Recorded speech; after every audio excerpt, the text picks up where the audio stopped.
നിർത്തിയിട്ടിരുന്ന വാഹനം നിരങ്ങി നീങ്ങി കൊക്കയിലേക്ക് മറിഞ്ഞ് തകർന്നു.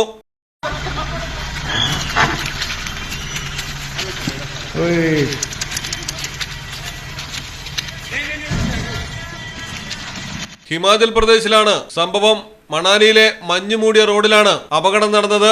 കനത്ത മഞ്ഞുവീഴ്ചയെ തുടർന്ന് വാഹനങ്ങൾ നിർത്തിയിടുകയായിരുന്നു. ഇതിനിടയിലാണ് പിക്കപ്പ് വാൻ നിരങ്ങി നീങ്ങാൻ തുടങ്ങിയത്. ഉടൻ ഡ്രൈവർ ബ്രേക്ക് ചെയ്യാൻ നോക്കിയെങ്കിലും കഴിഞ്ഞില്ല. തുടർന്ന് പുറത്തു ചാടി പിടിച്ചു നിർത്താനുള്ള ശ്രമവും നടത്തി. അപകടമാകുമെന്ന് കണ്ടതോടെ ഡ്രൈവർ ശ്രമം ഉപേക്ഷിച്ച് രക്ഷപ്പെട്ടു. വാഹനം പിന്നിലേക്ക് നിരങ്ങി നീങ്ങി കൊക്കയിൽ വീണ് തകർന്നു.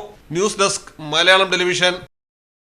ഈ പറഞ്ഞ ഡിസൈൻ ഏറ്റവും ബെസ്റ്റ് ആയിട്ട് നിങ്ങളുടെ ബഡ്ജറ്റ് ചെയ്തു തരുന്ന സ്ഥലം Theyyampattil jewellery. Trendy and customise collection, best in budget. Theyyampattil പോലൊരു ഓപ്ഷൻ വേറെ ഇല്ല. ഹലോ, ആ കൺഫ്യൂഷൻ അങ്ങ് തീർന്നില്ലേ? പണി കിടക്കട്ടെ. Jewellery that tells your story. തെയ്യമ്പാട്ടിൽ jewellery.